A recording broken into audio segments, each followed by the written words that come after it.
Good afternoon. Welcome, New Jays. Today, we are here to talk about community standards. And with me is my colleague, and I'm going to let her introduce herself, and then I'll introduce myself. Hello, everyone. My name is Allison Taylor, and I am the Executive Director for our Office of Title IX and Civil Rights Compliance here at Creighton. And I am Desiree Nouns, and I'm the Senior Director of Student Formation, and that includes the Department of Community Standards and Student Conduct. So we're going to go through some pillars, if you will, of who we are as an institution. We like to talk about these pillars as really tied to the Jesuit ideals and how we want our students to kind of come into our institution, really kind of knowing what we expect even before they get here. So one of the ways that we do this is we kind of break it down into these four different pillars. I'm going to start with integrity.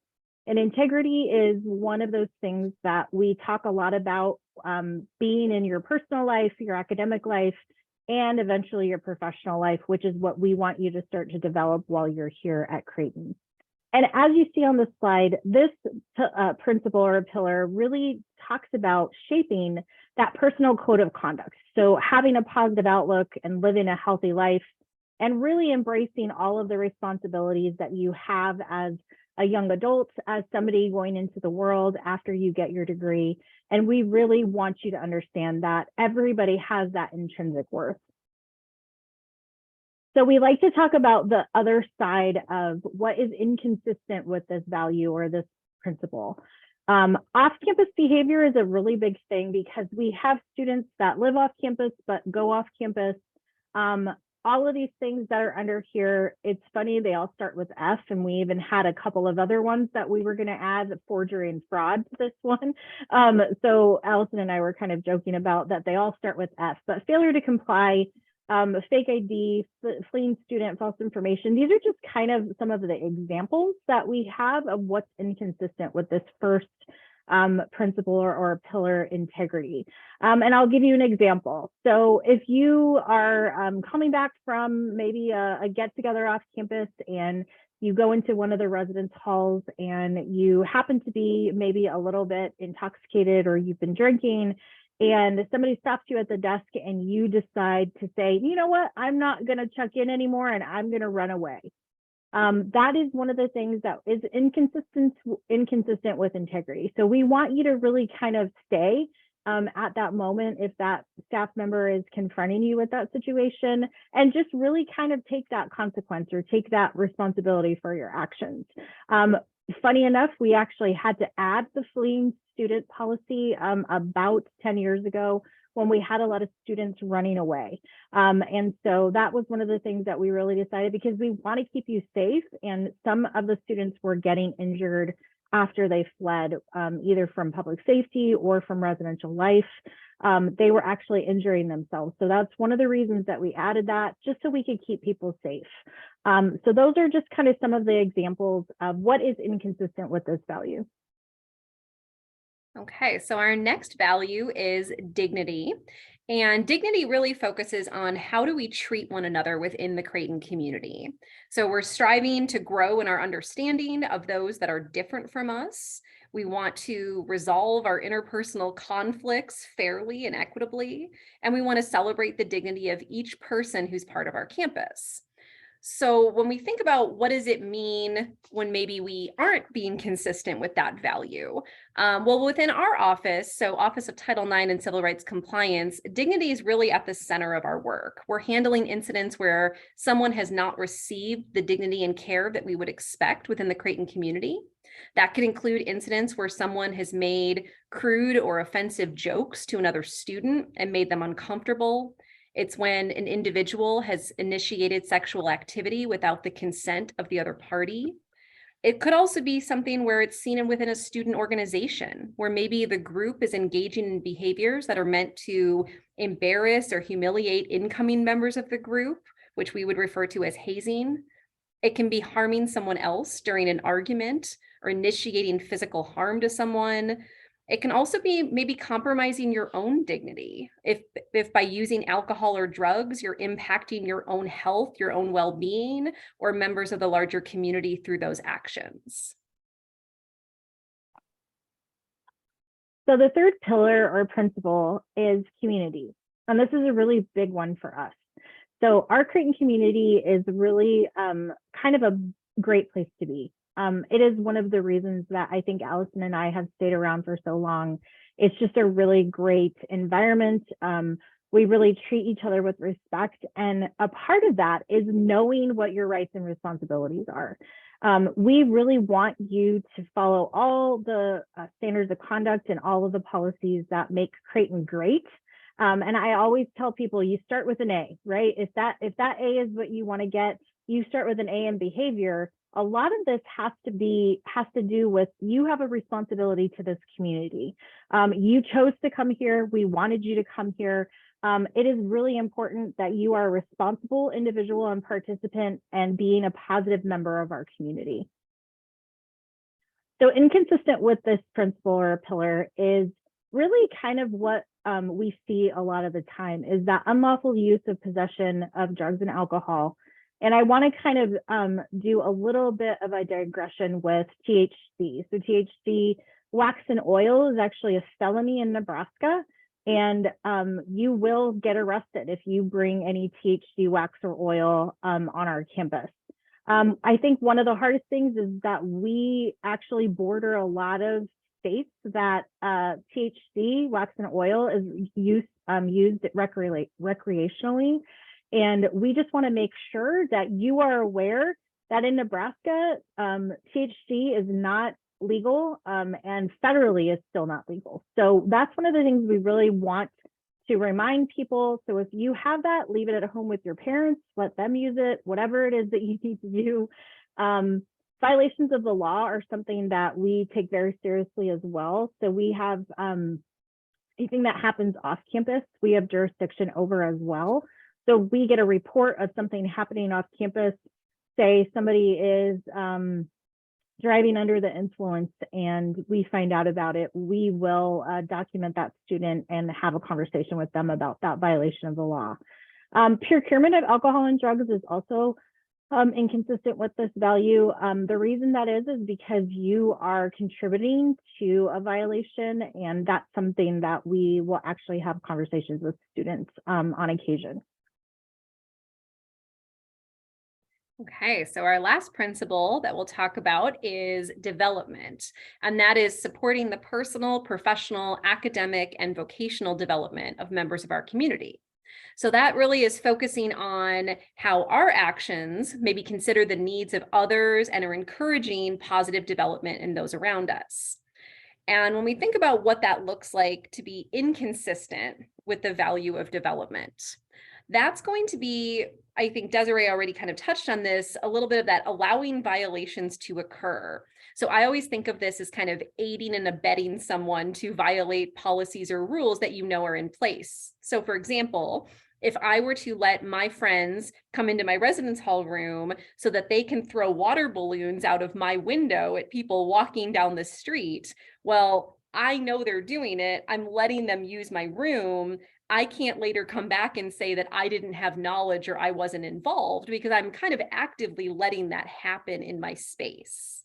The same thing would be true if I went to a friend's room and I walked in and they were drinking underage. And I have that decision that I get to make of, am I going to stay knowing I shouldn't be here and knowing this shouldn't be happening, or am I going to choose to remove myself from that situation?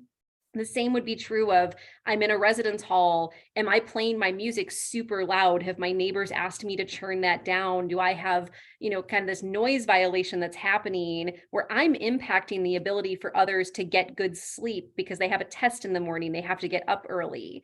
And also, as we talked about, those off-campus events are also something that we really expect our Creighton community members to show that same respect when they're in a different location. That can be at the CHI Arena attending a men's basketball game. Perhaps someone is really upset and yelling at others in the crowd. That's something where not only could you have repercussions of leaving the game, but you're also violating those community standards that we have here at Creighton.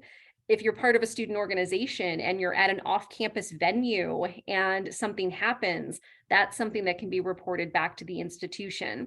And it's really truly thinking about, how do the choices I make impact others within my community and within that larger community? So thinking about that, the central question that I think we're really getting after is that idea of, who do you want to be?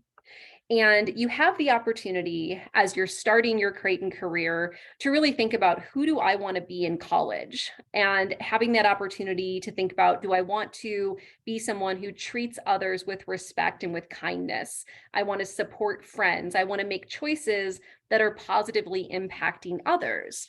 But we also know that coming to college, I don't think Desiree or I expect that everyone's going to come in perfect and make every right decision all of the time. Because frankly, we wouldn't have jobs if that was true, because we know that people make mistakes. We make mistakes. Everyone does. And that's part of growing and developing into the person you're going to be.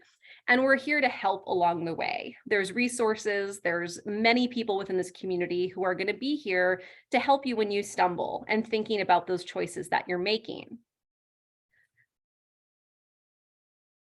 So this all comes to, there are outcomes to your choices. And I tell students all the time, I tell my own children, you have a choice in every single thing you do. You have a choice to get up in the morning, to get clothes on, to brush your teeth, to eat, to get a coffee, to really make sure that you're leaving on time for class. All of the things that we do, we have choices, and there are outcomes to those choices. And probably for most of your life, you've made really good, positive choices. You've decided to get up and go to school and get that, high school diploma. And now you're choosing to go to college. So all of those decision-making choices that you're making have been really great. The transition to college, sometimes you are going to run into obstacles, and that could be, gosh, you know what, this class is really hard. I don't understand what's going on. I'm going to not go to class, right? That's a choice, and there's a consequence to that choice. Or I'm going to study, or I'm going to go out with friends, on a Friday night. And I know I have a test on Monday morning, but because I drank, I was kind of hungover and I didn't study like I should have. That's a consequence to maybe not doing as well on that test on that Monday.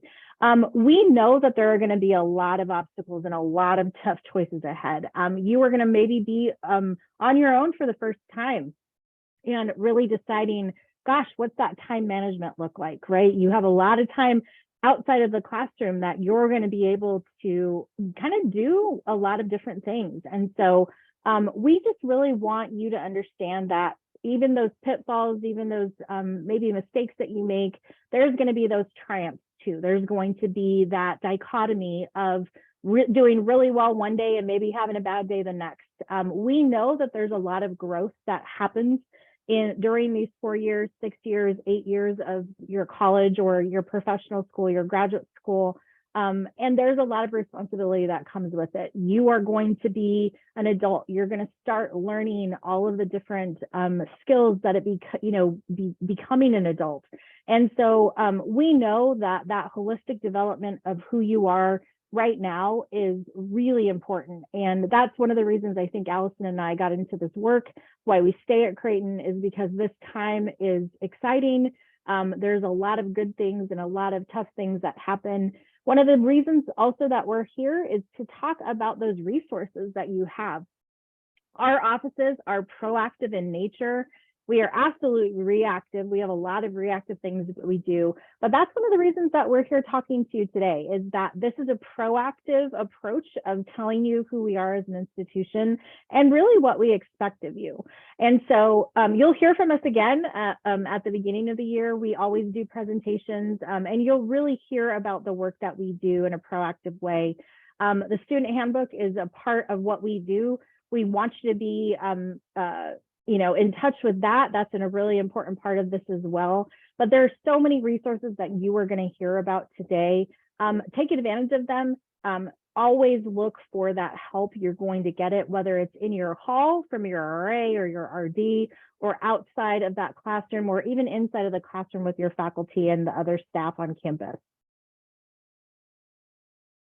Okay, so when we talk a little bit about thinking about decision making, we wanted to give you a couple of the scenarios or examples of what it is that we're referring to, because again, I don't want you second guessing every single decision you make, but it's more about some of these decisions along the way where could there have been a better choice? And sometimes there's unintended consequences of some of these choices we make. And that's where we're talking about some of these tough decisions of when do I stand up to my friends and say, hey, I'm not comfortable with this? Or when do I recognize that maybe I shouldn't participate in something, or I should remove myself from a situation?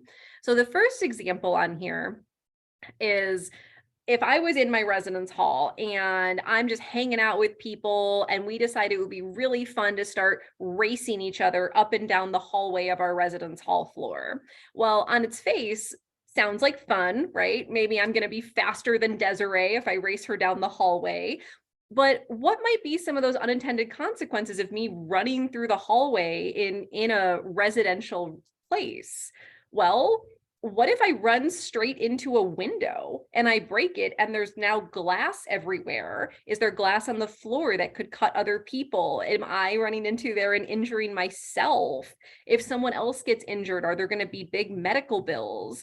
And also, I'm guessing if I'm running down the hallway and I run into someone else, I break something, there's going to be staff who now have to come to the floor, right? Because we've got to get that glass cleaned up. We have to make sure that everybody's safe on that floor. Is somebody injured? Do they need medical care?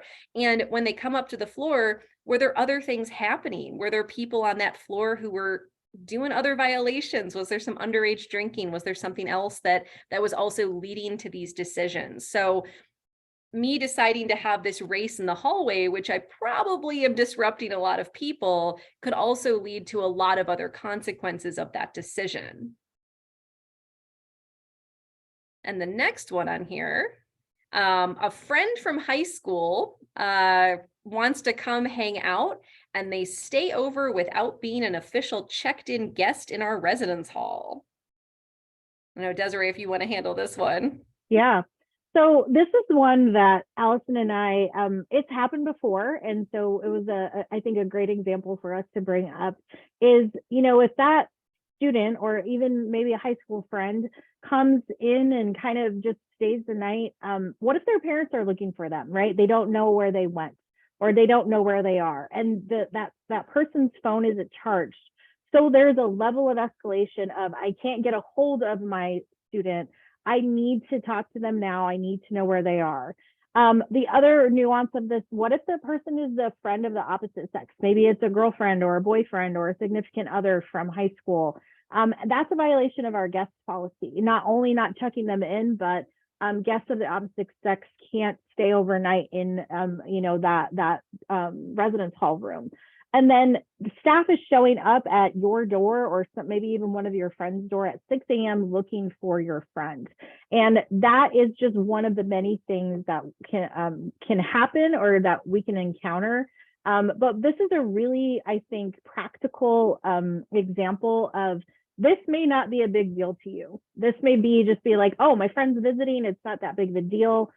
We've had some really heavy stuff happen on a college campus. You just really want to make sure that you are looking out for yourself and the people that are around you. And so we want to make sure that not only are you taking care of your community, but even those that visit us, we want to take care of them too. And the only way that we can take care of them, one, is if we know that they're here, and two, that they need to understand that they are guests of our community. It is not a right for you to have guests. It's a privilege. And so that privilege we really want to take seriously.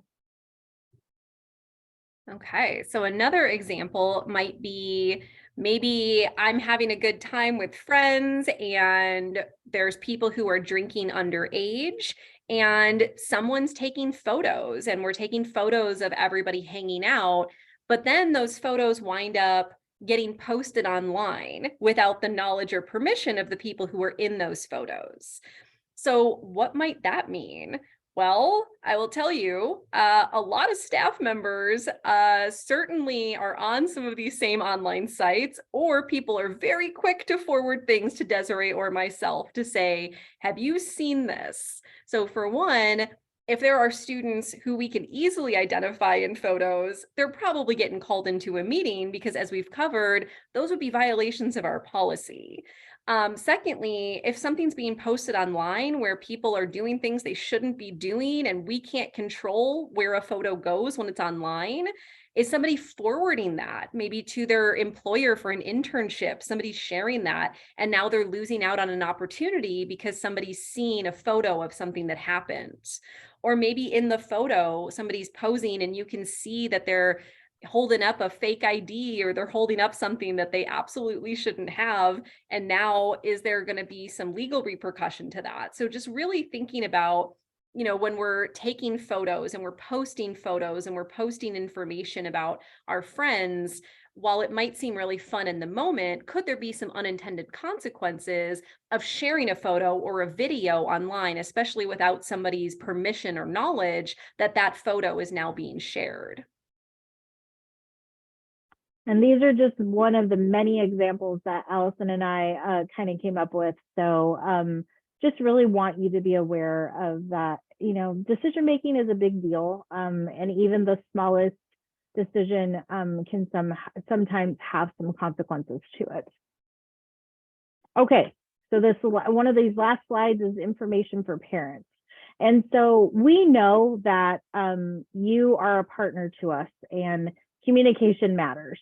So I would say another reason that we are here before you today is to make sure that you know that, one, you have people that are capable and competent that are a part of this university, especially that outside of the classroom experience where your student is going to have a lot of time on their hands. We know that you want to know what's going on. We also want you to know that we want you to keep student issues in perspective.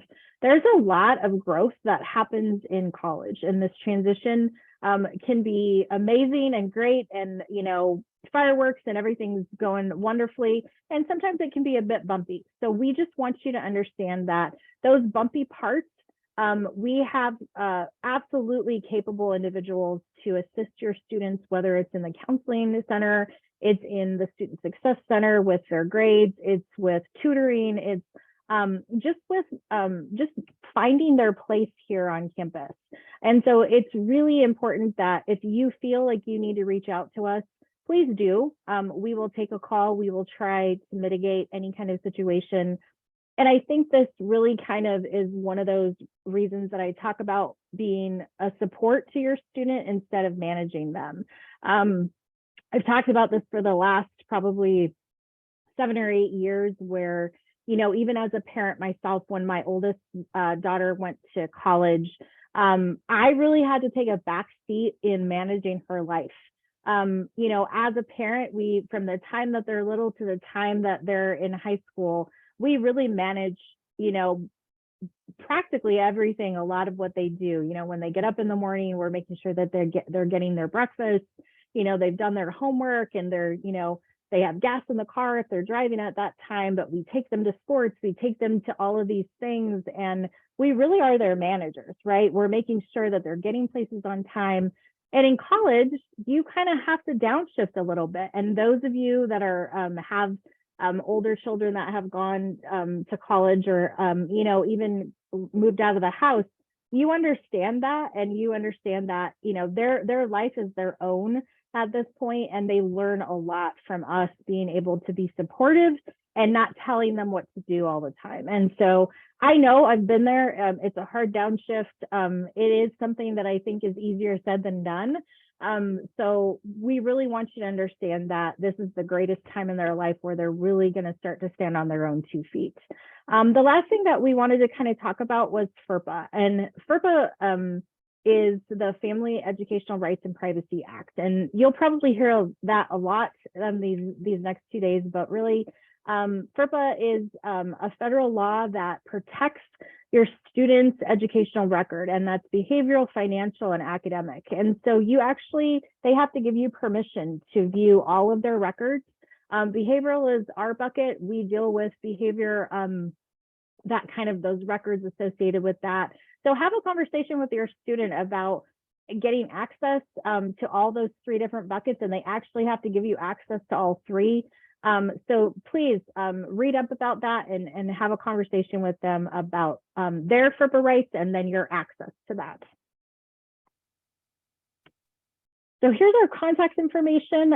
We really appreciate your your attendance on this online version of our presentation that we're going to do this summer. But this is how you can get a hold of us if you have any questions. And just don't hesitate to, reach out to us if there's a specific question that you have about any of the standards of conduct or the policies here on our campus. All right. Thank you, everyone, and welcome to the Creighton community. Thank you.